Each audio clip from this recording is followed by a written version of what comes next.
Hello, bienvenue sur Pourquoi, le podcast qui a pour ambition de vous aider à prendre de meilleures décisions. Moi, c'est François, et je me suis toujours posé la question de comment on prend une décision. Pas vous ? Car les décisions, on en prend tous les jours, que ce soit dans notre vie personnelle ou notre vie professionnelle. Et donc, j'ai voulu comprendre. C'est pourquoi j'ai décidé d'aller à la rencontre de décideurs, de gens qui prennent des décisions tous les jours, des décisions qui impactent, et de comprendre d'où ils viennent, pourquoi ils réfléchissent comme ça, et quels sont leurs raisonnements. Alors bienvenue sur Pourquoi, le podcast qui va vous aider à prendre des meilleures décisions. Bon, let's go. C'est parti. Super. Et Thomas, merci beaucoup de m'accueillir dans tes locaux. Merci de m'avoir invité. Avec grand plaisir. Des locaux qui ont une très belle vue, je dois l'avouer. Oui. On a eu beaucoup de chance de trouver ça. Ça nous est vraiment tombé dessus un peu par hasard en plus. On avait un petit peu abandonné l'idée de trouver quelque chose d'adapté dans le centre et pourtant on a réussi à terminer place de la mairie avec une jolie vue, c'est clair. Oui, c'est sûr. Parce que je me rappelle, alors il y a relativement longtemps, on s'était rencontrés dans vos autres locaux et je crois que c'était sur le campus de Beaulieu. Ouais, l'incubateur IMT, complètement. Ouais, c'est ça, ouais. Tout à fait. On avait de la chance d'être là-bas aussi, c'est quand même vraiment sympa. Le contexte est cool. Ouais. Et parce que là on va rentrer direct dans le débat. Toujours ma première question, c'est un peu pour situer qui tu es. Vas-y, présente-toi, qui tu es, Thomas. Donc je m'appelle Thomas Le Chevalier, j'ai 33 ans, donc je suis cofondateur et CEO de OneWave, qui est une entreprise, donc une start-up rennaise de cybersécurité. À l'origine, j'ai une formation d'ingénieur, plutôt technique, on en reparlera peut-être, mais j'ai une formation même plutôt orientée scientifique et recherche. La partie entrepreneuriat n'est arrivée qu'à la fin de mon école d'ingénieur. Et puis donc j'ai créé OneWave au fur et à mesure à vraiment passer de la recherche vers de l'entrepreneuriat en apprenant un petit peu sur le tas au début et bien sûr ensuite accompagné de mes cofondateurs. Et donc au quotidien je m'occupe, outre la partie un petit peu stratégie finance de la société, de tout ce qui va être exécution de la vision produit autour de la OneWave et de tout ce qui va être un petit peu avant-vente technique, dont d'être capable d'accompagner nos commerciaux à discuter avec des responsables de la sécurité des SI dans les entreprises qui aiment bien rentrer dans les détails techniques, et donc je viens un petit peu apporter cette partie technique et la vision qu'il y a autour. Ok. Ça me fait... alors il y a plein d'éléments sur lesquels on va revenir, ça c'est sûr, mais j'aime bien poser la question... Et avant de rentrer dans ton parcours et dans le but du podcast, j'aime bien poser la question quand on a des fonctions de CEO, c'est qu'est-ce que tu fais qu'est-ce que c'est ta vie professionnelle en fait ? Comment tu définirais toi ? C'est une super question. Je discute beaucoup avec Laurent, notre directeur technique, puisque c'est la première personne qui m'a rejoint dans le projet, et c'est surtout quelqu'un qui a une formidable expérience, avec qui c'est très agréable de débattre et de parler de plein de choses différentes.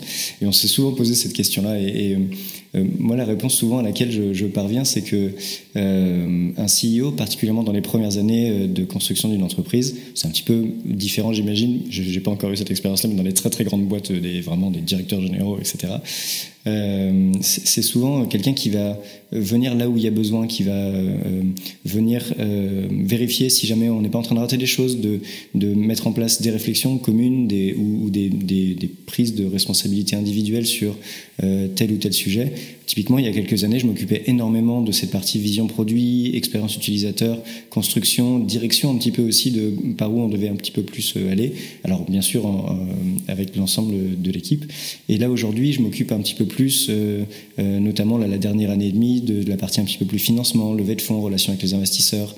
Je m'occupe aussi beaucoup de la partie avant-vente. On est vraiment une période d'accélération de commerce.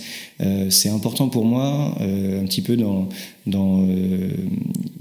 les enseignements un peu d'Apple, etc., de pas vendre seulement une solution technique, mais une vision globale de comment est-ce qu'on considère comme une approche à un problème. Et j'aime beaucoup, c'est une des parties que j'aime beaucoup, c'est vraiment expliquer pourquoi on approche le problème que l'on résout de la façon dont on approche. Ouais, et on va rentrer directement dans le sujet, même si on y reviendra un peu après. Vous travaillez dans le domaine de la cybersécurité, avec une approche de ma vision, donc ça veut dire de néophyte, semble plutôt innovante, parce que vous travaillez à travers une carte physique en fait. Oui, complètement. Alors, la famille de la cybersécurité est assez large, hein, il y a beaucoup de choses différentes. Par exemple, la sécurité des données avec ce qu'on connaît au niveau des sauvegardes pour remettre en place une entreprise qui s'est fait attaquer, de la surveillance un petit peu intelligente du réseau, ce genre de choses. Nous, on travaille vraiment sur l'authentification. Donc l'authentification, c'est la clé et la serrure, hein, pour caricaturer un petit peu les choses. Ce qui est intéressant, c'est que c'est la partie de la cybersécurité qui est un petit peu indispensable. Dans tous les services, on va devoir prouver qui on est et ce que l'on a le droit de faire pour pouvoir accéder à certaines choses. On a une approche innovante et en même temps très classique, dans le sens où on va aborder des sujets extrêmement bateaux comme les mots de passe, qui sont pas vieux comme le monde, mais bon, pas très très loin non plus, et qui sont en fait déjà dépassés aujourd'hui, ils sont plus du tout suffisants. On essaie de communiquer très fort là-dessus parce que c'est encore le cas de beaucoup de sociétés qui n'ont que cette barrière un peu d'entrée et qui malheureusement sont souvent attaquées de ce côté-là. Et par contre, on le fait avec une approche et c'est justement dans cette vision qui a pour but d'adresser le vrai contexte des entreprises. Tu as toujours deux côtés. Il y a le côté de la serrure qui est souvent géré par les DSI, hein, ceux qui vont s'occuper de sécuriser leur réseau, qui vont donc avoir des demandes vers les collaborateurs pour qu'ils emploient des bonnes pratiques de cybersécurité. Mais c'est des choses qui sont très lourdes pour la plupart des gens. Je sais pas si tu as une passion de gestion de mots de passe, mais la plupart d'entre nous, c'est des choses qui sont... J'en ai eu. On l'a installé chez Insaniam au bout d'un moment, ouais. Mais tu vois, on l'a eu sur 9 ans d'existence, on l'a eu la dernière année, quoi. Ouais. En fait, c'est quelque chose qui est assez pénible. On n'a pas envie de passer du temps à se connecter à un service. On a envie d'accéder à ce truc-là et de commencer le boulot ou de faire ce qu'on a envie de faire. Donc, le but pour nous, ça a été de prendre les choses qui avaient déjà en place, le mot de passe, et d'aller vers le second facteur d'authentification, d'aller vers du déverrouillage de session Windows ou des choses comme ça. Donc, la vision de la OneWave, c'est un objet, une carte physique, biométrique, connecté en Bluetooth de manière chiffrée bien sûr, qui va permettre en fait de se rapprocher un petit peu plus de ce qu'on connaît en termes d'expérience grand public pour cacher un peu la complexité de la cybersécurité, pour que tout à chacun dans une entreprise, parce qu'il n'y a pas que des technophiles dans une entreprise, puisse utiliser les bonnes pratiques de cybersécurité. Quand je parle de bonnes pratiques, je parle d'un mot de passe de 15 à 20 caractères aléatoires, donc pas quelque chose que tu retiens, surtout quand on a 15. Et le fameux second facteur d'authentification, qui est aujourd'hui une des meilleures défenses contre le phishing, parce que le mot de passe, même s'il est solide, si tu le donnes de ton plein gré parce que tu t'es fait avoir par un mail, il est plus suffisant. Et le but, c'est que tout ça se soit packagé dans un parcours utilisateur qui soit peu ou prou équivalent à ce qu'on connaît avec le grand public. Parce qu'en fait, dès que tu es un tout petit peu en dessous de ça, eh bien, tu commences à avoir des mauvaises pratiques. Les DSI vont avoir beaucoup de mal à mener la conduite du changement qui vient avec cette nouvelle sécurité. Donc voilà, la OneWave, c'est vraiment une réponse pour fournir aux utilisateurs, aux collaborateurs d'une entreprise, une solution qui permet d'appliquer les contraintes, les demandes que doit mettre en place la DSI pour protéger leur système d'information. Ok. Et c'est une approche, et on en discutait juste avant, bon, vous travaillez dans le domaine de la cybersécurité, mais j'aimerais bien revenir un peu sur ton parcours. Parce que ton parcours, et c'est ce que je disais, on en discutait un peu avant, en fait, alors tu as exprimé le fait que tu étais ingénieur, mais de ce que j'ai compris, c'était pas tellement dans ce domaine-là. Je me suis amusé à aller sur ton LinkedIn, hein, donc j'ai pas été très loin, à retrouver un peu tes sujets de stage, ça fait de ma part. Et on parle quand même de vieillissement du détecteur triple gemme et propagation des rayons cosmiques dans la Voie lactée. Cybersécurité, détecteur triple gemme, bon, c'est... En fait, t'as commencé par vraiment de la science pure. En fait. La recherche, ouais, complètement. Ouais, comme je disais tout à l'heure, l'entrepreneuriat est venu un petit peu après. Vraiment, vers la fin du lycée, j'ai commencé vraiment à m'orienter vers les sciences assez fortement, notamment la physique particulièrement. Et mon école d'ingénieur, elle était assez spécialisée dans cette partie physique. Et j'ai choisi une spécialité qui s'appelle toujours d'ailleurs physique subatomique et astroparticules. Donc c'est vraiment des sujets de la physique du tout petit, des atomes, des particules et le pendant de ces parties-là dans l'espace, les galaxies, etc. C'est des choses qui me passionnent toujours, voire qui me manquent un petit peu parfois, même si sur mes passe-temps, etc. J'essaie de toujours m'informer sur tout ce qui est en train de se passer autour de ces choses-là, parce qu'il y a des trucs assez formidables pratiquement tous les mois qui sortent. Mais ouais, effectivement, j'ai commencé vraiment à avoir le pendant ingénieur vraiment côté recherche sur de la physique expérimentale. Donc c'est ce dont tu parlais sur les détecteurs triple gemme qui sont, pour rentrer dans des trucs un peu techniques, qui sont les détecteurs qui détectent les muons, c'est une certaine particule dans l'accélérateur au CERN à Genève, où on recrée les conditions du Big Bang là, et il y a une partie des détecteurs qui utilise ça. Et donc je suis allé faire mon... Alors c'est 3 mois, hein, je suis pas un chercheur aguerri et qui a publié énormément de choses. Néanmoins c'était des choses qui sont... Enfin c'est formidable, hein, le CERN c'est la mecque des physiciens. Et puis le stage d'après c'était 6 mois, c'était en Chine, à Pékin, où je bossais sur, là c'est plutôt de la physique théorique, donc plutôt essayer de trouver des modèles qui matchent un petit peu ce qu'on observe, et là en l'occurrence c'était les particules qui nous viennent du reste de notre galaxie, pour essayer de voir pourquoi à un moment donné il y avait un peu moins de positrons, c'est une autre particule qui nous arrivait par rapport à ce que les modèles déjà en place prévoyaient.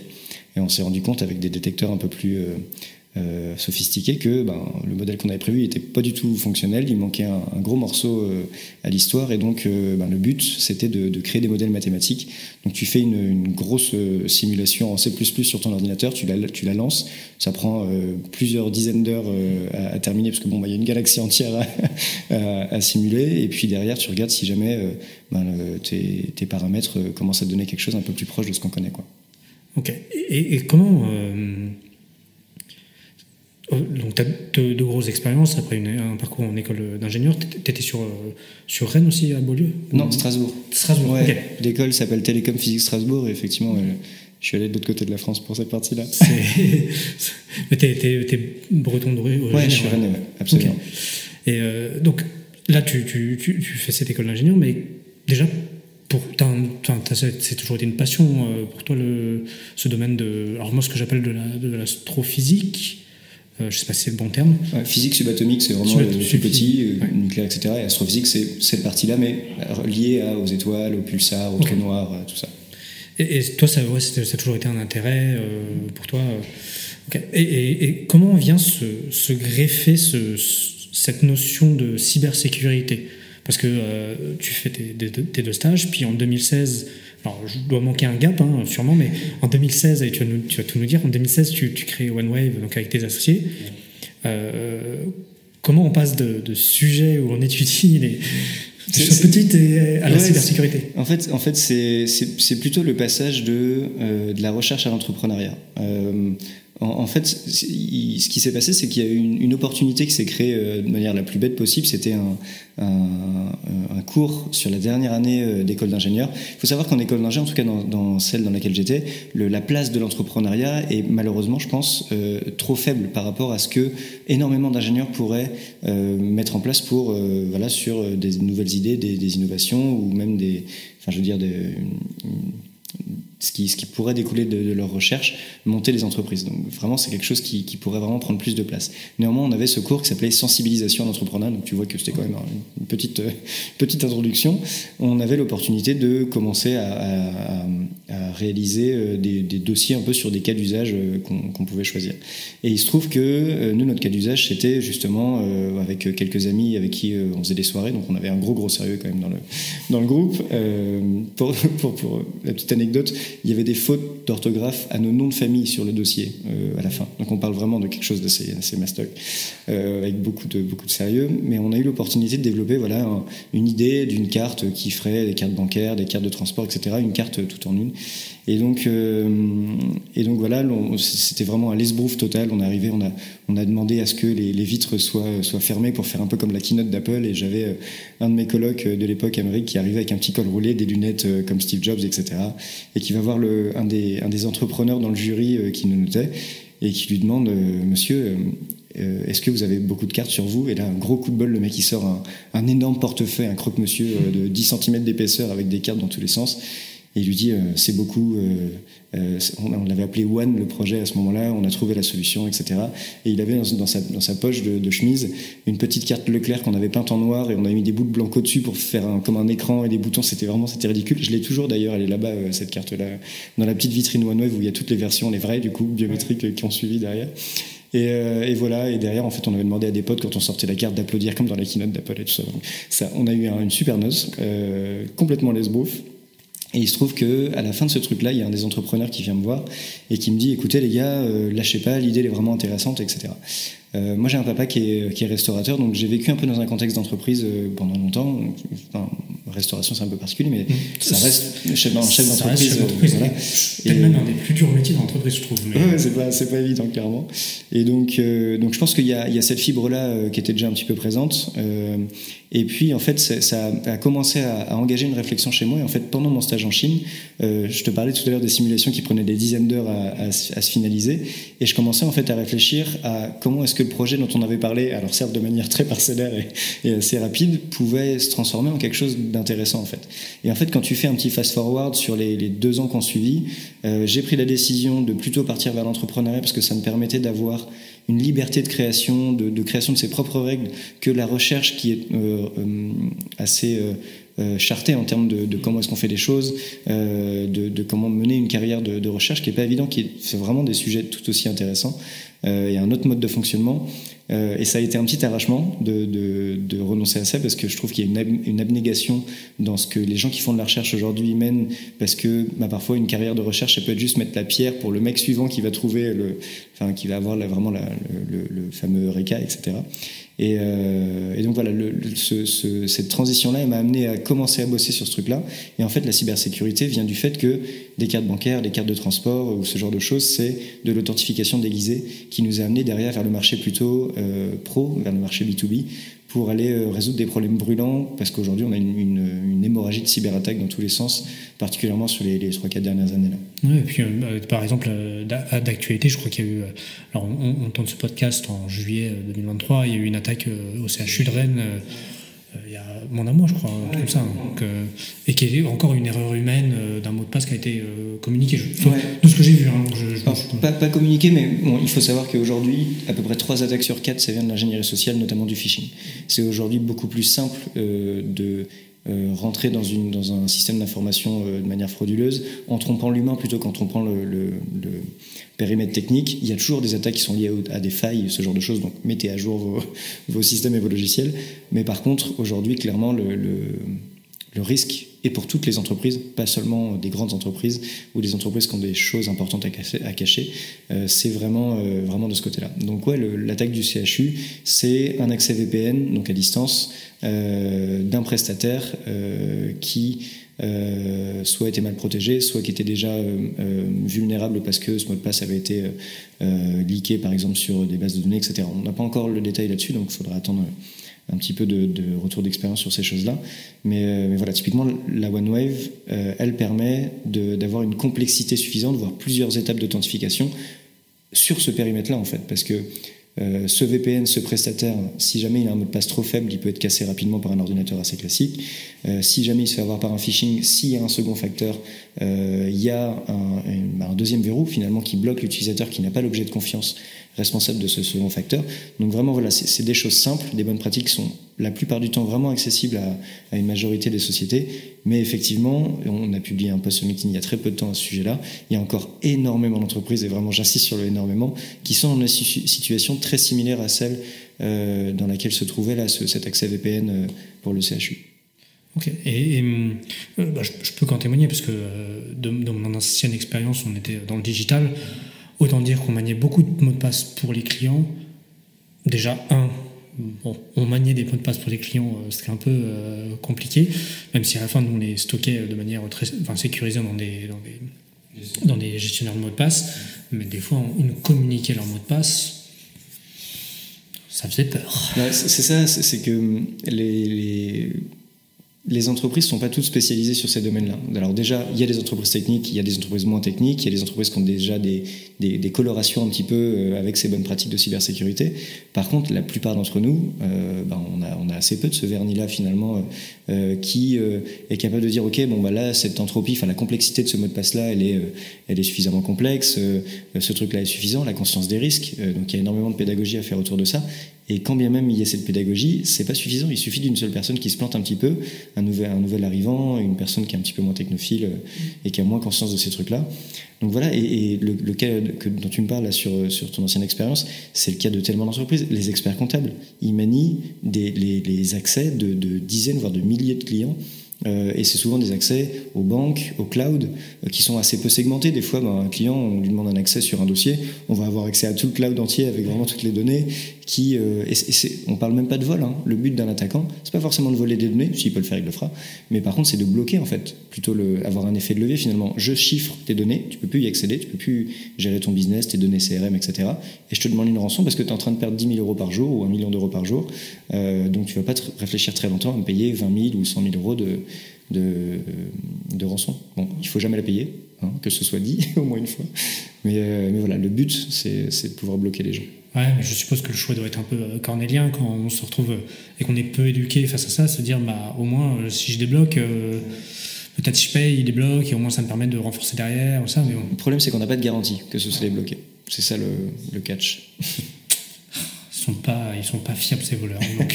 Après, ils ont une réputation à entretenir. Si jamais tous les gens qui payent n'ont jamais accès à leurs données, plus personne ne paiera. Donc voilà, il y a un petit statu quo qui s'établit un petit peu quand même. Et je reviens un peu sur ce moment décisionnel là où tu as décidé toi, de basculer vers l'entrepreneuriat, donc tu nous l'expliquais. Et quels sont les éléments qui t'ont fait dire ok, je vais abandonner le côté plus recherche que tu me disais, et parce que tu aurais pu dire je vais connaître une bonne recherche, puis je vais rejoindre une boîte qui travaille sur le secteur, ou je vais être salarié, tu vois, un statut comme ça, ce qui est et sans côté péjoratif, le phénomène un peu classique, à te dire, je vais monter une boîte, tiens. Pour l'avoir fait, la complexité que c'est, même si on s'en rend pas compte toujours au début. Ouais, je vois vraiment pas de quoi tu parles. Voilà. T'avais peut-être un peu plus d'éducation que moi, parce que moi j'avais des parents pas du tout entrepreneurs, mais qu'est-ce qui t'a fait un peu basculer sur ça ? Ouais, ça a vraiment été un choix cornélien. Je pense un des choix les plus compliqués que j'ai fait. Je faisais littéralement des allers-retours tout seul dans mon petit appart à Pékin pour essayer de prendre une décision. Et avec le recul, je pense que mon cerveau essayait de d'être en paix avec une décision que j'avais déjà prise à l'intérieur. À ce moment-là. Je pense que ça a été plutôt de justifier ce truc-là dans lequel instinctivement j'avais déjà une semi-décision qui était prise de oui, j'ai envie de créer quelque chose. Et surtout qu'en plus à ce moment-là il faut se dire que dans ma tête avec justement l'éducation de physique, vraiment c'est des sujets extraordinaires. En cours tu poses des équations sur la forme de l'univers. Peu importe ce que ça veut dire, c'est vraiment des choses qui éclatent un peu le cerveau et qui sont passionnantes. Et à ce moment-là, quand je commence à me dire tiens, je vais faire ce choix-là, j'avais l'impression de trahir tous les physiciens, Einstein, Feynman, Heisenberg, etc., et que je serais pas la prochaine pierre à l'édifice, avec toute l'humilité que ça implique. Mais voilà, j'avais du mal à être en paix avec ce choix-là. Néanmoins, il y avait quand même un attrait pour moi qui était évident, c'est la liberté que la création d'entreprise permet, et surtout le dépassement de l'individu, sans dire qu'il n'y a pas d'équipe et de collaboration, etc. dans la recherche, parce que ce serait complètement faux. Mais la création d'une entreprise permet de créer un contexte ex nihilo qui va aussi être un agrégat d'énormément de compétences différentes, de colorations différentes, de sensibilités différentes, qui permet d'aboutir à des choses complètement différentes en choisissant aussi le sujet. Parce que la recherche va aussi peut-être un petit peu brider les sujets qu'on va pouvoir aborder, la façon de les aborder, le nombre de publications qu'on doit faire un petit peu et sous quelle forme ça va venir. Il y a quand même des codes qui sont importants en recherche. Moi, j'ai toujours eu un petit peu du mal avec ces parties-là. Voilà. Par contre, comme tu le soulignais très très très justement, je pense que c'est important de ne pas trop se rendre compte des difficultés que peut représenter la création d'entreprise pour se lancer. Parce que créer une entreprise, mais sur énormément de création à partir de rien, le sujet c'est de résoudre les problèmes les uns après les autres. Si jamais tu as conscience de tous ces problèmes en même temps, ça fait trop peur pour y aller. C'est ça. Donc il y avait cette petite dose de candeur qui te permet de te lancer, et vraiment je regrette absolument pas cette partie-là, parce que ça nous a permis déjà de faire des rencontres humaines et de créer une aventure humaine juste extraordinaire. On a énormément de chance, j'ai énormément de chance d'avoir rencontré les gens avec qui je travaille aujourd'hui et de bosser avec eux tous les jours. Mais effectivement, c'est important de se lancer avec un peu de candeur, quoi. J'aime bien cette vision aussi de se dire je vais créer une entreprise, mais alors je sais à quoi m'attendre sans savoir en fait à quoi je m'attends. Parce que alors, on parle de création d'entreprise, mais en fait c'est création d'entreprise et la maintenir et la développer, parce que après les problèmes. La partie création, ça se fait en un jour. Ouais, voilà, maintenant c'est entre guillemets relativement rapide, mais la création en tant que telle. Mais après, maintenant, faut faire marcher la boîte, faut la faire vivre. Et quand on a une volonté de croissance, ça pose tout un tas de problèmes, mais qu'on résout les uns après les autres. Et donc c'est aussi sympa, quoi. La volonté, je pense que c'est un mot super important. Moi j'appelle ça le drive. Quand tu crées une entreprise au début et que vraiment t'es motivé, que c'est un truc qui est chevillé à ton corps, quoi, t'as un drive qui s'éteint pas en fait. Tu prends des problèmes, des obstacles, etc. Et en fait, je pense que la plus grande qualité d'un nouvel entrepreneur, c'est ce drive. En fait, c'est cette volonté qui s'éteint pas de passer par-dessus les obstacles, qui permet aussi de répondre aux questions. Puis comment est-ce qu'on veut faire ce truc-là ? Oui, il faut absolument que cette vision-là, elle naisse, qu'on résolve ce problème-là, etc. Je pense que cette partie de volonté est vraiment super importante, je pense, au début. Ouais, et moi, j'associe souvent à la partie vision, parce que le drive est le moteur, et la vision est un peu la boussole qui va te dire moi je veux aller par là. Alors la vision peut parfois changer, hein, ça y est, pour moi c'est tout à fait ok, mais effectivement je suis assez d'accord que c'est les deux éléments. Et tu vois, par exemple, moi aujourd'hui je suis retourné au salariat, et en fait j'ai toujours une volonté de créer une boîte, ça m'est resté, mais j'ai plus cette boussole, je sais pas où aller. Donc aujourd'hui je me retiens, je charge d'autres expériences et ça, et peut-être un jour ça va revenir, peut-être. J'espère. Souvent, je trouve que les visions, elles sont assez associées à un bon problème. Je trouve que c'est quand tu vois un problème où tu dis mais c'est pas possible qu'on n'ait pas résolu ce truc-là, il faut qu'on trouve quelque chose. Il y a cette vision qui se met en place de la nécessité d'aller trouver une réponse à quelque chose qui en plus à ce moment-là te paraît actuel, global, qui concerne suffisamment de monde, en tout cas qui peut commencer à constituer un marché. Et t'as des réflexes aussi d'entrepreneurs qui commencent à se mettre en place au fur et à mesure. Quand t'as déjà eu quelques petites expériences de ce côté-là, que ce soit des projets tout simples, pas forcément qui impliquent une commercialisation, des choses comme ça, tu as la reconnaissance, tu trouves un petit peu autour de toi des problèmes intéressants, et je trouve que c'est très souvent lié à un bon problème à résoudre, une bonne vision. Et je reviens sur un peu ton histoire. Justement, toi, tu avais cette problématique-là. Quand tu as eu la décision dans ton appartement en Chine, tu te dis, OK, je me lance faire une entreprise. Sauf que je reviens au fait que tu avais une formation d'ingénieur et pas de cybersécurité forcément, même si je pense que tu étais plutôt calé en maths. Faut pas. La bouche a fait une grimace quand j'ai dit ça. Jamais suffisant calé en maths quand les mathématiques de relativité générale, elles sont touffues. Vraiment, j'ai jamais pris aussi cher en maths. Enfin bref. Ouais, bon, je pense qu'on est. Moi, je suis pas très bon, donc on va dire ça. Donc tu te lances pour créer une boîte dans la cyber. Même si ça en a découlé, mais aujourd'hui on l'identifie comme ça. Donc une qualification, comment tu construis, parce que alors je vais faire le spoiler, vous avez fondé à 7 l'entreprise OneWave.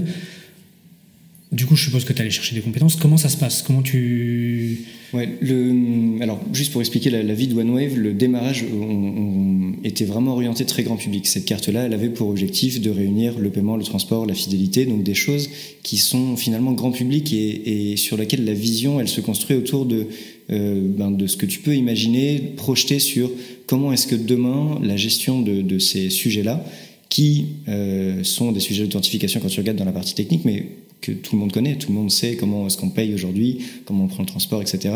Et les frustrations qui peuvent y avoir ou les besoins qu'il peut y avoir autour de ces expériences-là. Donc la première construction de la vision, pour moi, elle était naturelle parce que je fais partie du grand public, comme tout le monde. Donc elle se construit autour de ça. Derrière, tu as une nécessaire matérialisation des bonnes idées. Et quand je relis mes premiers business plans, je rigole beaucoup parce qu'il y avait tout et son contraire dans ce que j'avais commencé à élaborer.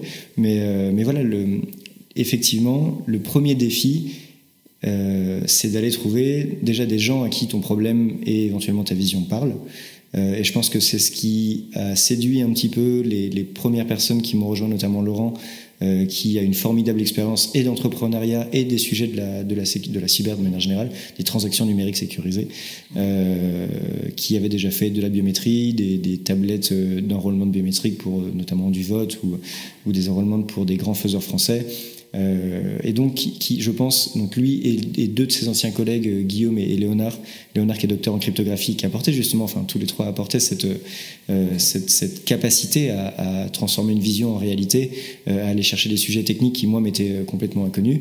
Alors bien sûr, j'avançais au fur et à mesure des 2 ans entre 2014 et 2016 à essayer de matérialiser un petit peu ce projet, mais il a vraiment commencé au moment où j'ai rencontré ces gens-là, au moment où cette vision-là leur a paru intéressante, parce que cet outil que je commençais à essayer de dessiner, qui n'était pas nouveau, hein, une carte qui fait toutes les cartes, c'est une idée qui est vieille comme le monde, il y avait une façon de le faire probablement, et surtout de la faire pour qu'elle réponde à un marché, à des gens qui en ont besoin, etc. Mais ils ont vu dans cet outil-là la capacité de eux-mêmes projeter des choses qui leur paraissaient vraiment importantes sur une vision de la sécurité. Et aujourd'hui, la vision qu'on pousse, de manière très générale, qui a trait à la confiance numérique dans notre société, qui sera toujours un sujet, parce qu'il y aura toujours des fraudes, des usurpations, des gens qui essayent de faire des choses pas très cool quand toi tu essaies de faire quelque chose de normal parce que c'est ton compte en banque à toi. La confiance numérique, particulièrement dans une société digitale comme la nôtre, elle sera toujours super au centre des besoins. Et donc je pense que c'est cette vision commune qui, au fur et à mesure, a évolué pour donner quelque chose de beaucoup plus complet, cohérent, un projet, bon, pas de société parce que c'est peut-être un peu trop large, mais vraiment un projet global qui affecte les quotidiens professionnels, personnels, et c'est ce que la OneOf représente pour nous tous en fait. Mais ma vision était beaucoup plus étriquée au début, en tout cas beaucoup plus novice, candide un peu de ce qu'on pouvait faire avec un objet comme ça. Et le fait d'avoir réuni ses cofondateurs autour de cette première vision, ça a permis au fur et à mesure de l'enrichir d'une manière extraordinaire. Et comment tu trouves, parce que c'est un sujet d'ailleurs que j'évoquais dans un de mes précédents podcasts, où quand c'est pas des gens que tu connaissais initialement, moi par exemple, quand j'ai créé ma boîte, mon cofondateur c'était quelqu'un que je connaissais depuis 5 ans, on faisait de la danse ensemble, enfin voilà, on se connaissait bien. Là c'est presque, tu vas chercher des personnes pour cofonder, ce qui est une démarche, alors c'est pas courante, loin de moi de dire ça, mais qui est quand même pas la plus courante dans la fondation d'entreprise. Ouais, alors j'avais pas un petit carton cherche cofondateur. Hein. Ouais, mais ça se passe assez naturellement, et je pense que c'est la première étape pour les gens qui montent des boîtes et qui veulent avancer. Cette partie qu'on appelle le réseau, hein, est vraiment super importante. Le truc de arrêter de bosser chez soi devant son ordi à écrire des business plans et aller parler de ce que l'on veut faire à des gens. Ne serait-ce que de parler assez souvent de son projet, déjà ça le formule différemment, parce qu'on se rend compte ce que les gens comprennent, ce à quoi ils accrochent, ce qui leur parle beaucoup moins, et surtout parler de ses problèmes. J'en suis là et je suis bloqué parce que il me manque ça, j'ai besoin de fonds, j'ai besoin de gens, j'ai besoin de trouver des compétences ou des expertises ou des prestataires, etc. Et le fait, au fur et à mesure un petit peu comme lorsqu'on s'est rencontrés, de participer à des événements, de discuter de ce que tu fais, de poser des questions, de rencontrer des gens, il y a des personnes qui m'ont dit tiens, va voir un tel, rencontre quelqu'un. Et du coup j'ai eu la chance, et on a vraiment beaucoup de chance à Rennes pour ça, de rencontrer tout un écosystème d'entrepreneurs qui m'ont donné des conseils, qui m'ont dit que je m'attaquais aussi à un sujet qui était quand même pas piqué des hannetons pour démarrer une première entreprise, parce qu'il y avait du hardware. C'est un truc qui est encore trop rare en France en fait. Il y a beaucoup d'entreprises soft, côté technique bien sûr, et on n'a pas suffisamment d'entreprises qui produisent de l'électronique, qui maîtrisent des plateformes. C'est un sujet qui me paraît vachement important et sur lequel on est en train de perdre de la souveraineté, parce que du coup on se retrouve sur un smartphone ou sur un ordinateur en fait. Et donc voilà, donc je pense que ces premiers effets de réseau, ça a été pour moi le premier gros accélérateur de rencontrer des gens, parce que la plupart sont super bienveillants, enfin vraiment c'est important de souligner ça, et ils m'ont mené vers les personnes qui allaient devenir des cofondateurs. Laurent, je l'ai rencontré 2 fois avant qu'il me propose de me donner un coup de main et de rejoindre un petit peu le projet. Une première fois où il était au sein de son entreprise, il avançait, directeur technique, etc., avec des sujets très similaires à ce que je souhaitais faire. Et puis je l'ai rencontré à un moment donné où il cherchait un autre horizon professionnel, et ça a matché à ce moment-là, et avec Guillaume et Léo qu'il a pu me faire rencontrer derrière.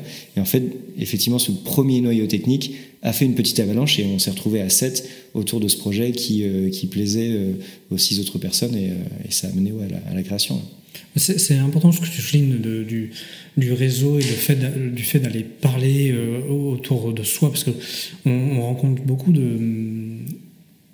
d'entrepreneurs ou de volonté de futurs entrepreneurs qui arrivent et qui disent « Ah, moi j'aimerais bien entreprendre, mais j'ai pas envie de te parler de mon projet parce que j'ai peur qu'on me le pique. » Qui va piquer un projet Ouais, c'est quand même, je pense, toujours possible de parler, vraiment si, parce que ça arrive qu'il y ait des choses vraiment très particulières, vraiment une très très bonne idée. Les bonnes idées qui restent, souvent, soit c'est des mauvaises idées qui sont en fait des bonnes idées et en fait il n'y a pas beaucoup de gens qui l'ont compris, mais en fait les vraies bonnes idées elles ont déjà été faites par les grands faiseurs. Il faut se rendre compte que c'est quand même relativement rare d'avoir quelque chose qui est absolument novateur, à part si c'est vraiment des process techniques très particuliers.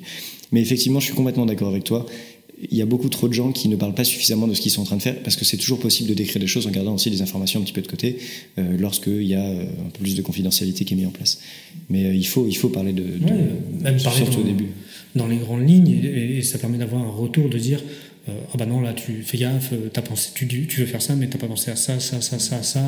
Là fais gaffe parce que cette boîte, en fait, elle a déjà développé un truc, ils sont 3 ans en avance sur toi, donc si tu te lances aujourd'hui, bah va falloir que tu trouves une autre manière, ou alors il va falloir que tu sois un génie pour rattraper le retard. Non, c'est vachement important, et c'est pour ça que, tu vois, je pense comme toi, on traîne pas mal dans les milieux d'entrepreneurs, et quand moi j'ai des gens autour de moi qui me disent « Ah, j'aimerais bien entreprendre ça », le premier truc que je leur dis, c'est « Raconte-moi ton projet », et le deuxième, c'est « Va traîner dans les réseaux d'entrepreneurs ». Ouais, sors et va parler de ce que tu fais. Et le fait même de se faire challenger, parce qu'il y a aussi une petite peur au début, c'est qu'on me dise que mon projet, voilà, il est pas bon, qu'il y a des défauts. Bien sûr qu'il y a des défauts à un projet, et en fait, va les rencontrer le plus tôt possible pour être capable soit d'identifier qu'effectivement ce projet il a un problème et que ça te mènera pas plus loin, soit en fait d'y répondre, parce que la plupart du temps, justement, quelqu'un qui a le drive dont on parlait tout à l'heure, il va trouver la parade à ce truc-là. Et il y a un moment donné où pratiquement chaque fois que tu parles de ton projet, t'es mis en difficulté, etc. Il y a un moment donné, tu deviens un petit peu bulletproof aussi, parce que c'est des sujets que tout le monde t'a posé. Nous, on nous a toujours demandé pourquoi est-ce que vous faites une carte plutôt qu'un smartphone. Et derrière tout ça, il y a des sujets de souveraineté, il y a des sujets de maîtrise, d'être capable d'avoir une plateforme qui fait beaucoup plus de choses que ce qui est permis. Donc il y avait tout un des sujets qui étaient très récurrents, qui étaient évidents. Tout le monde nous posait toujours les mêmes questions, mais quand tu développes cette vision-là, que tu comprends pourquoi est-ce que ta première intuition, que tu as un petit peu du mal à expliquer, mais qui te paraît vraiment super importante, elle a beaucoup de sens à certains niveaux, pour certaines personnes aussi, parce que bien sûr, chaque produit a son marché et son public.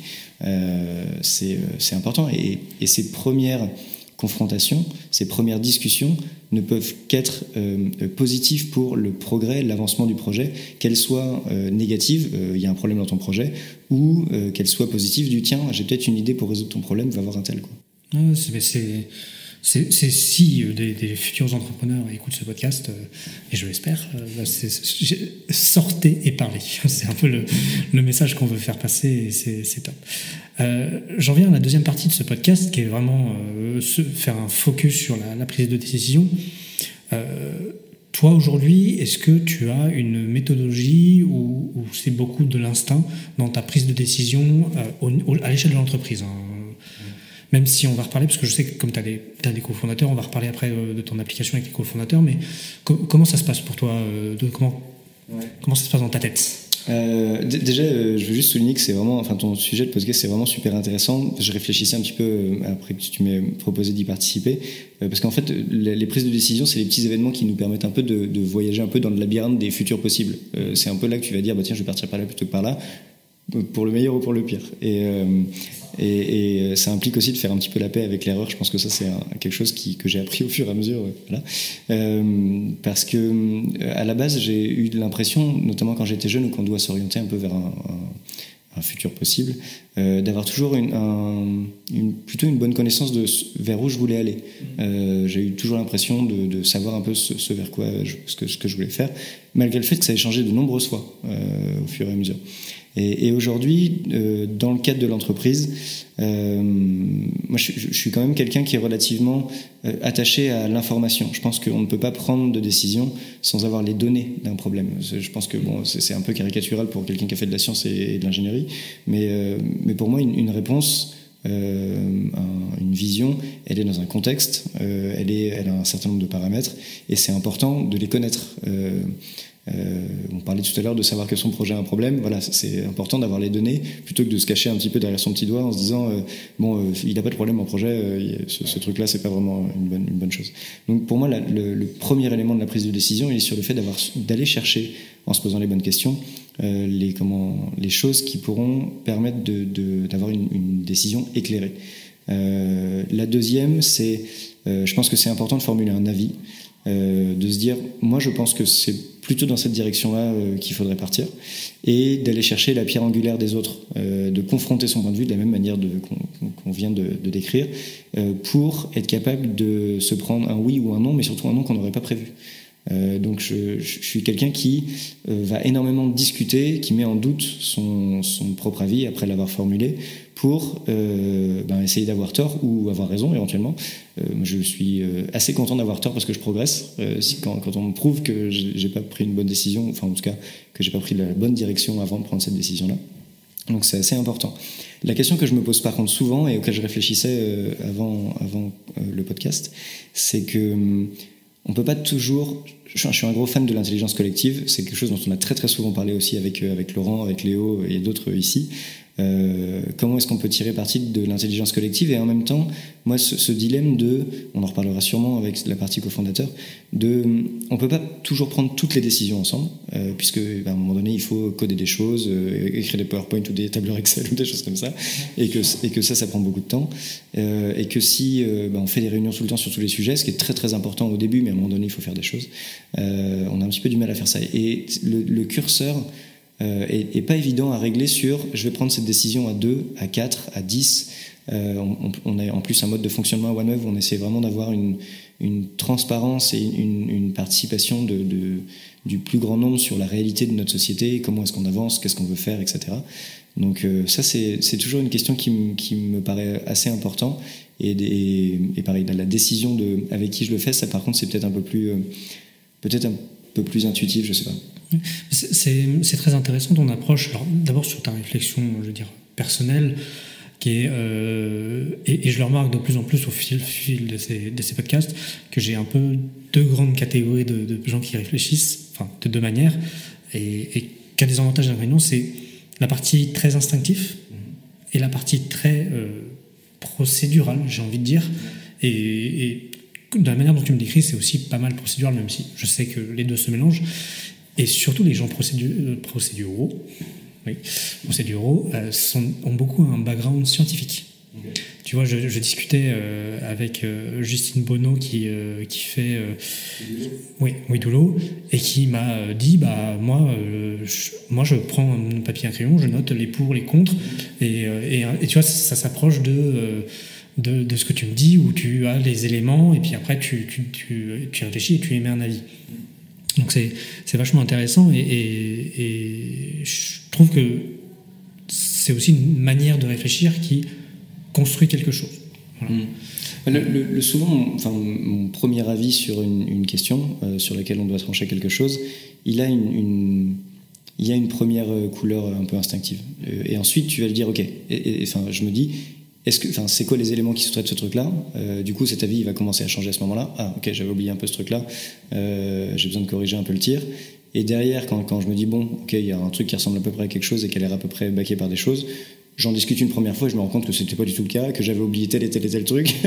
et vraiment, moi, je pense que et aussi parce que je me considère comme plutôt un jeune entrepreneur et que j'ai la chance d'avoir autour de moi des cofondateurs qui ont une expérience formidable. Donc, ce serait vraiment une folie de pas aller profiter de ces gens qui ont une expérience et une intelligence différente de la mienne pour enrichir tout ça, quoi.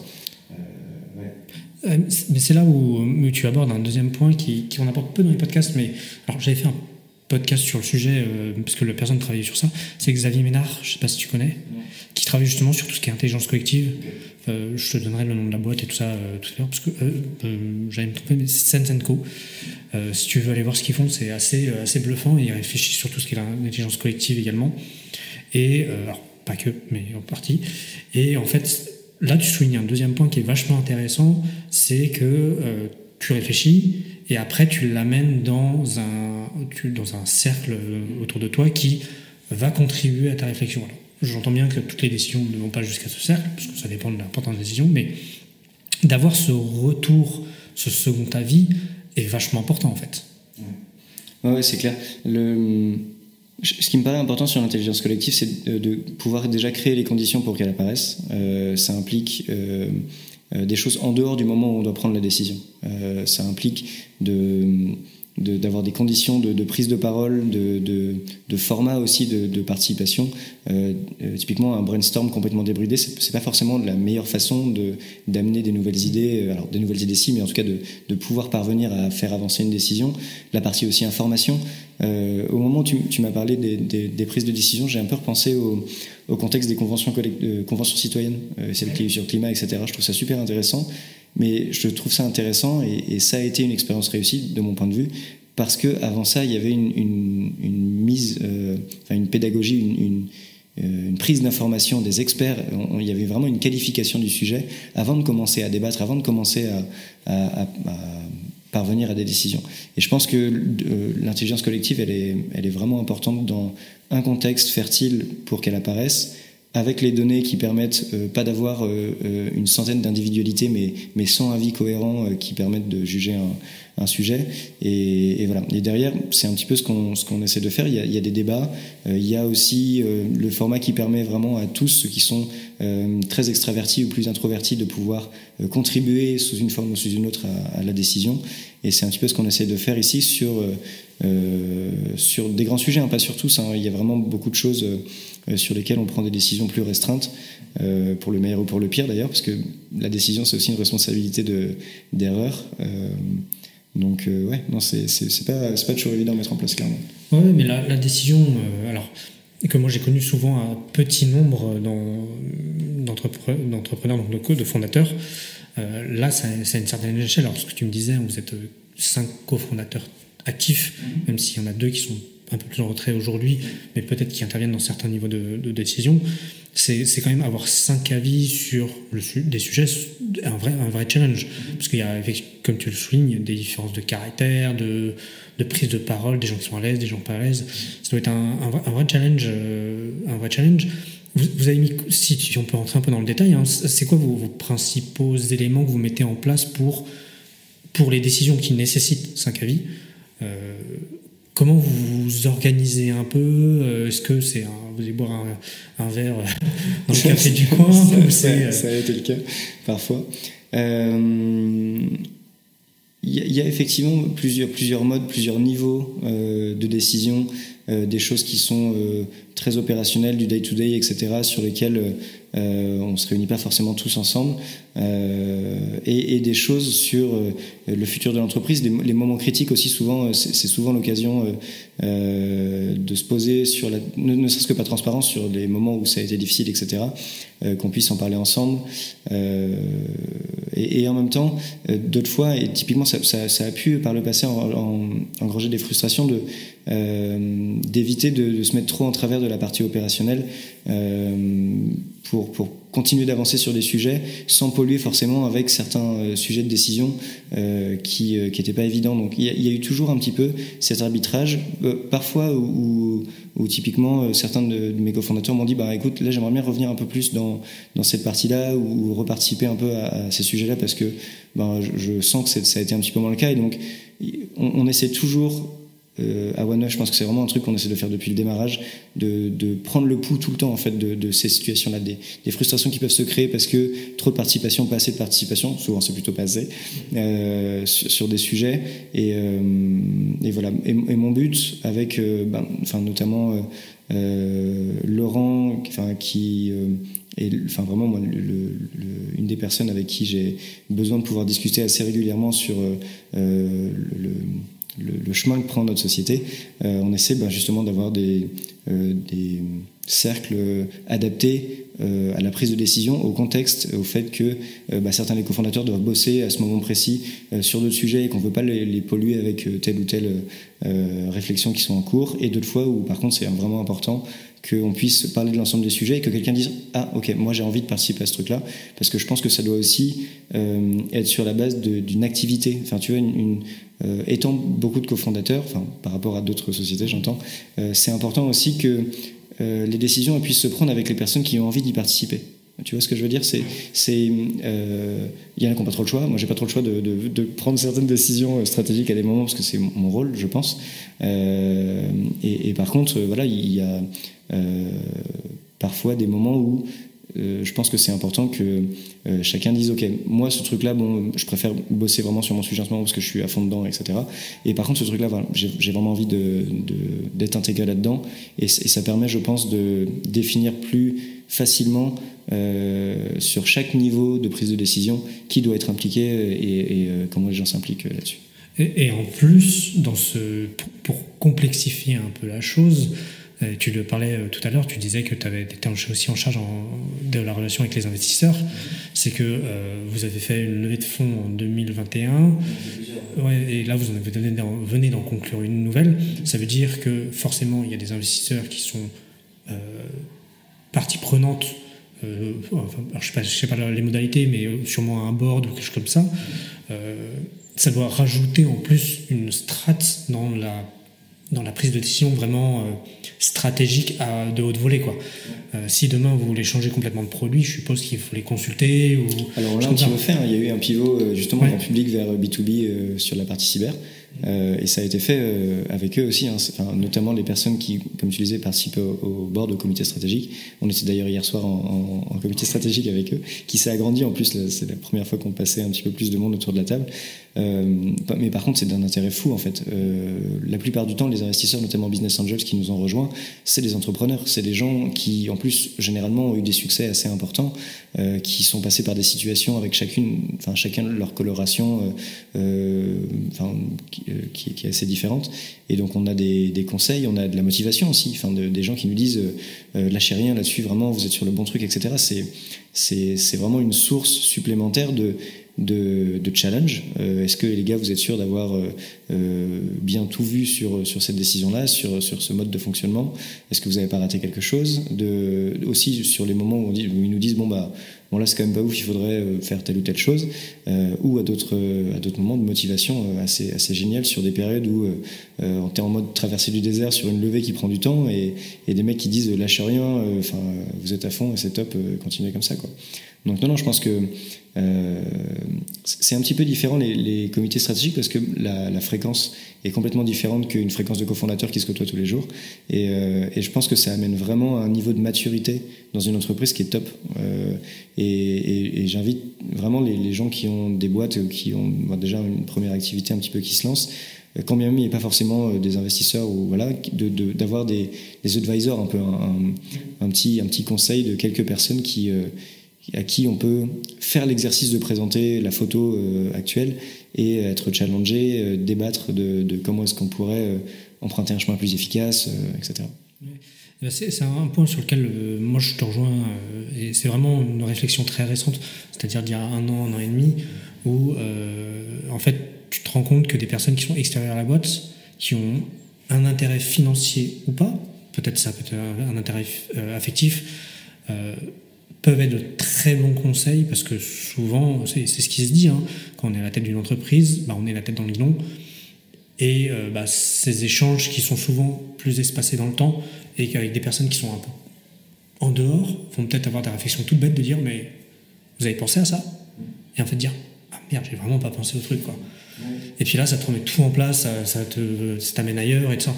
Donc effectivement, en avoir un petit board, moi c'est ce que je conseille également pour aider justement à cette prise de décision, parce que la raison de ce podcast, moi, c'est pour bien sûr aller explorer les modes de réflexion des différents entrepreneurs, artistes, artisans, mais c'est également, in fine, et c'est ma grande volonté, mais on verra si c'est faisable, c'est de produire une route, une méthodologie de décision pour toujours amener à la meilleure décision possible.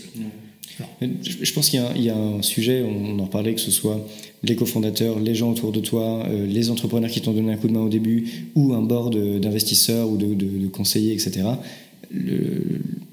Et on en a reparlé plusieurs fois, vraiment la pierre angulaire des autres par rapport à un avis pour une prise de décision, elle est uniquement enrichissante. Que le retour soit négatif ou positif, c'est vraiment, pour moi, s'il y a une seule... en fait, quand bien même on n'est pas bien qualifié le sujet sur les données qui sous-tendent la décision, ce sera apporté par des gens qui, eux, vont avoir vu des choses qu'on avait ratées. Donc vraiment, pour le coup, Et alors ça peut être assez antithétique. Moi, typiquement, je sais qu'il y a des personnes à One9 qui se disent que de temps en temps, je prends des décisions un peu tout seul aussi, tu vois. Alors que, enfin, typiquement, et parfois ce serait une erreur d'ailleurs. Enfin, tu l'assumes parce qu'il y a une condition qui fait que tu t'es dit qu'à un moment donné, il valait peut-être mieux prendre cette décision tout seul d'instinct. Néanmoins, le dialogue et le fait d'être capable de transformer l'instinct en expliquer quelque chose, de baquer un petit peu, qui permet vraiment d'être justifié, va permettre à la personne en face de toi soit de voir que finalement la décision que tu as prise tout seul n'était pas trop mal, soit à celui qui a pris la décision de se rendre compte qu'il lui manquait peut-être un petit bout. Voilà. Donc vraiment pour le coup, les autres, alors si l'autre ou les autres, parce que ça peut être 1, 10 ou 3-4 personnes, c'est je pense super important pour prendre des décisions avec le... Mais je suis assez d'accord et je voudrais un peu illustrer, si tu es d'accord, ça sur un élément qui est la levée de fonds, qui est souvent un peu source de rêverie, de fantaisie. Vous êtes à votre deuxième levée de fonds. Quel a été votre processus de décision pour vous dire ok, il faut qu'on aille chercher des fonds en fait? Ouais, alors on a fait plus que de levée de fonds, on en a fait vraiment pas mal depuis le début. Alors il faut savoir que faire de l'électronique en France, c'est pas évident à financer, hein, ça demande beaucoup de capitaux, puisque dès le départ tu dois faire des prototypes, tu sais, vraiment électroniques, aller acheter des composants et trouver des producteurs qui sont capables de faire ça. En plus notre carte c'est l'électronique flexible, encapsulée dans du plastique.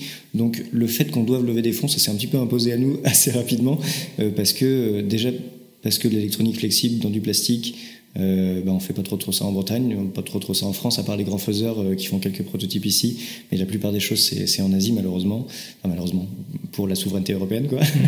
C'est un grand sujet aujourd'hui. Ouais, clairement. Et donc voilà, le fait qu'on doive à un moment de lever des fonds était imposé par la R&D qui était nécessaire pour aboutir à un format utilisable en entreprise, avec cette vision qu'on avait de quelque chose de simple et sécurisé. Après, c'est tout simple, hein. Tu mets en place un business plan, tu regardes un petit peu tes perspectives de chiffre d'affaires, ce que tu dois faire pour arriver jusque-là, avoir un MVP qui est capable de convaincre des premiers clients, et derrière le besoin de fonds de roulement qui va te permettre d'arriver à un moment donné à une autonomie financière.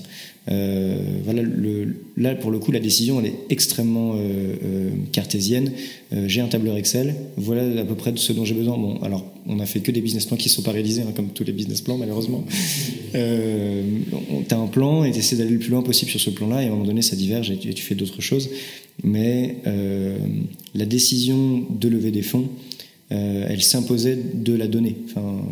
On a modélisé notre stratégie en prenant effectivement la décision de tiens, on va vendre comme ci, comme ça, à tel prix, on va essayer de toucher tel public, est-ce qu'on en touchera tant, parce que tu vas aussi faire des simulations de vente, et plus ou moins efficaces d'ailleurs, et puis voir derrière de combien tu as besoin de fonds pour atteindre un point mort, etc. Donc c'est vraiment pour le coup cette partie-là menée par des grands tableurs Excel un peu complexes.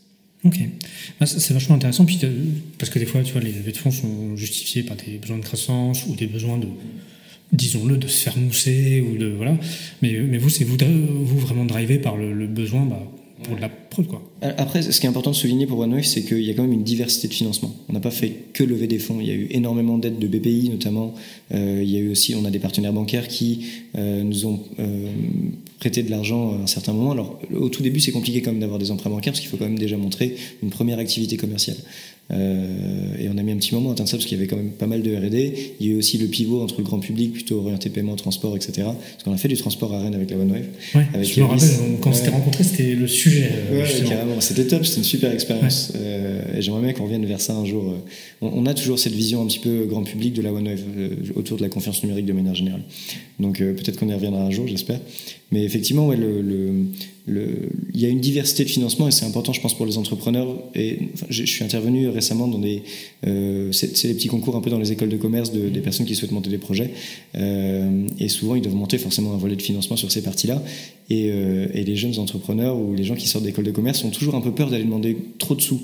Il faut demander des fonds, il faut regarder son business plan avec lucidité en se disant oui, j'ai besoin de 500 000 euros, d'1 million d'euros, de plus éventuellement, sans se dire non, je demande 50 max pour m'acheter une machine et un prestataire qui va faire mon appli mobile. Voilà, c'est important de bien se financer. Par contre, d'aller chercher ce financement-là au bon moment, avec les bons acteurs, parce qu'il y a des acteurs qui interviennent avant, pendant, après, etc. Enfin, il y a vraiment un écosystème, et on a de la chance en France pour ça, très riche autour de ça. Il y a du public, il y a du privé, il y a des business angels, il y a des investisseurs type fonds d'investissement, il y a des banques. Donc voilà, il y a énormément de choses aussi autour des prêts d'honneur qui ont été nous un bon relais dès le départ, qui sont aussi parfois couplés à des incubations qui sont des accélérateurs assez formidables pour rencontrer justement les personnes dont on parlait au début pour accélérer. Donc voilà, je pense que c'est on parle très souvent de levée de fonds, c'est jamais une fin en soi, une levée de fonds, c'est jamais un succès. C'est cool de lever des fonds parce que ça permet de faire des choses derrière, mais c'est jamais une fin en soi. Et on peut se réjouir quand on a réussi à atteindre un point mort, à décrocher un gros client. Mais voilà, lever des fonds en soi, c'est un moyen pour une fin, toujours. Et du coup, et ça va être parmi la dernière question, j'aime bien poser cette question parce que c'est souvent un monde qu'on ne connaît pas trop. Souvent, quand on est entrepreneur, quand on travaille un peu dans le service, c'est ça. Vous travaillez, donc tu me disais que vous avez fait ce pivot de B2C à B2B. Aujourd'hui, vous vous adressez à des grands groupes, des grandes structures. Sans côté péjoratif, vous êtes une petite structure souvent par rapport à ces groupes-là. Comment ça se passe un peu la relation avec ces groupes sur les prises de décision? Parce que, et pourquoi je pose cette question? Je préfère le dire tout de suite, parce que souvent ils ont la réputation d'être longs dans les décisions et tout ça. Comment toi tu gères un peu cet aspect? C'est ça, ouais. Bien sûr. Alors chaque structure, chaque groupe est assez différent. On a vraiment vu de la diversité pas mal là-dedans. Même aujourd'hui, en prospection, on rencontre énormément d'acteurs différents qui sont à différents moments sur leur maturité, leur roadmap de cybersécurité, qui ont des process complètement différents. Il y a des process qui sont très très avancés. On travaille avec des grands acteurs de la défense. On a travaillé avec typiquement des groupes comme Keolis, etc., qui sont liés en plus à une partie un petit peu publique, puisqu'ils opèrent notamment pour Rennes Métropole ici et Corrigo Service. Et donc à chaque fois, il y a une échelle de temps et des process complètement différents entre une start-up qui a besoin d'avancer très, très rapidement, qui avance très rapidement, et des acheteurs, parce que là, pour le coup, dans des groupes sur lesquels il y a besoin de solutions, on a un process d'achat ou de POC au démarrage. Et je pense que ce qui est important, c'est d'aller trouver des personnes motrices. En fait, le paquebot, il peut avancer à partir du moment où on a des personnes on a identifié une bonne personne qui est vraiment motivée pour aller résoudre un pain chez eux, un point de douleur important au sein de la société, qui va mettre des choses en place pour trouver le bon process chez eux, parce qu'en général, il n'y a pas qu'une seule voie non plus pour faire des choses avec d'autres sociétés, notamment avec des startups.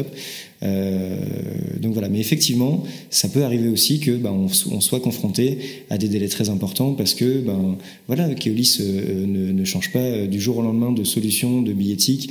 Il y a en plus une actualité, des choses qui sont en train d'être faites côté technique. Typiquement, nous, on a commencé à mettre en place le POC avec, côté transport avec Keolis, à un moment donné où il y avait vraiment un énorme chamboulement côté billettique. Il y avait le Metrolink B qui arrivait. Donc on arrivait vraiment dans un contexte où il y avait beaucoup de choses qui changeaient, et nous on était la petite start-up arrivée avec une solution un petit peu innovante sur laquelle ils s'étaient engagés à avancer, mais on a dû aussi composer avec ces réalités-là. Donc voilà, je pense qu'on a eu vraiment de la chance, notamment côté Keolis, de rencontrer des personnes extraordinaires qui ont été motrices, qui étaient en plus convaincues par notre vision, et je pense que c'est la principale chose à faire. Si des startups veulent bosser avec des grands groupes, il faut qu'elles puissent identifier les personnes qui vont les faire avancer au sein de ces grands groupes. Le GPS, vraiment la boussole dans ces grands groupes pour naviguer effectivement des eaux compliquées parfois, parce que voilà, ils ont des choses qui sont très chartées, plusieurs personnes qui vont suivre les décisions. Et si jamais il n'y a pas quelqu'un en interne qui vient se faire l'ambassadeur pour aller naviguer tout ça, c'est vrai que ça peut être très très long, voire jamais se faire en fait. Oui, parce que s'il n'y a pas de moteur interne, c'est compliqué. Ouais. Ok. Dernière question, même si tu l'as déjà un peu fait, ça va être, est-ce que toi tu as un conseil pour justement prendre une meilleure décision, la décision la plus efficace? Est-ce que toi tu aurais un conseil à donner à toute personne qui voudrait demain prendre une meilleure décision? Ouais, ça va être un petit résumé des points qu'on a un petit peu abordés. Je pense que c'est important d'identifier les éléments qui font qu'une décision est part dans la bonne direction ou non. Je dois prendre une décision. Est-ce qu'il y a un côté financier? Est-ce qu'il y a un côté, je sais pas, d'image? Quelles sont les choses qui vont faire que ma décision se révélera comme bonne ou mauvaise? Les paramètres quoi, de l'équation, pour reprendre des choses un peu mathématiques. C'est ça. Et puis derrière, je pense que c'est indispensable d'aller chercher des personnes qualifiées, concernées par un sujet, parce que c'est bien d'aller demander l'avis aux gens, mais par contre il faut qu'ils soient quand même un petit peu éclairés. C'est une des questions de notre démocratie, de demander l'avis de tout le monde, et que je me suis toujours demandé si un peuple pouvait s'autodéterminer sans information, tu vois. C'est une grande question. Notamment, tu vois, typiquement les conventions citoyennes, notamment pour le climat, ça a été des très bonnes expériences démocratiques de ce point de vue-là. Et voilà, je pense que c'est important d'identifier les personnes à qui aller poser ces questions, mais vraiment la pierre angulaire des autres, je pense que c'est une très bonne boussole pour être capable de prendre des bonnes décisions, et éventuellement, s'ils ne sont pas là, d'aller les chercher. On en parlait, sortir de chez soi et d'aller poser des questions à des personnes qui éventuellement pourront avoir un avis soit contradictoire, soit complémentaire à cette décision. Super. Eh ben, écoute, merci beaucoup pour le conseil. Et puis merci encore de m'avoir accueilli, parce que l'épisode est bien riche, donc je pense qu'on va s'arrêter là. En tout cas, merci beaucoup de m'avoir accueilli dans tes bureaux, d'avoir accepté l'invitation pour le podcast. Et puis si on veut te joindre, où est-ce qu'on comment on peut te contacter? Alors bon, il y a un formulaire de contact pour contacter OneWave sur n'importe quel sujet, donc faut pas hésiter. Sinon j'ai un mail qui est thomas@onewave.io sur les sujets qui vont concerner un peu plus les investissements. On est en deuxième phase de levée de fonds là, par exemple, sur le commerce aussi. Voilà. C'est assez classique. Voilà, c'est dit. Et puis n'hésitez pas à aller voir aussi moi je te suis un peu sur LinkedIn, et tu publies souvent des sujets, t'abordes des sujets vraiment intéressants, parce que sur la cybersécurité, des choses comme ça, en étant assez pédagogique, et c'est vraiment cool, parce que des fois les sujets sont un peu complexes, donc voilà. Donc n'hésitez pas. Il y en a un petit peu pour tout le monde. On essaie de parler et au DSI et à des gens qui sont un peu moins matures sur le sujet. Mais c'est top. En tout cas, merci beaucoup. Puis je te souhaite une bonne continuation. Puis on se dit à très vite. Merci beaucoup. Salut. Voilà, c'est fini. J'espère que ce podcast vous a plu. Moi, j'ai adoré. J'espère qu'il vous aura permis de comprendre un peu comment mon invité réfléchit, comment il aborde les situations. Si vous avez aimé ce podcast, je vous invite à vous abonner, à liker et à surtout le partager si vous pouvez. Merci beaucoup et à dans 2 semaines.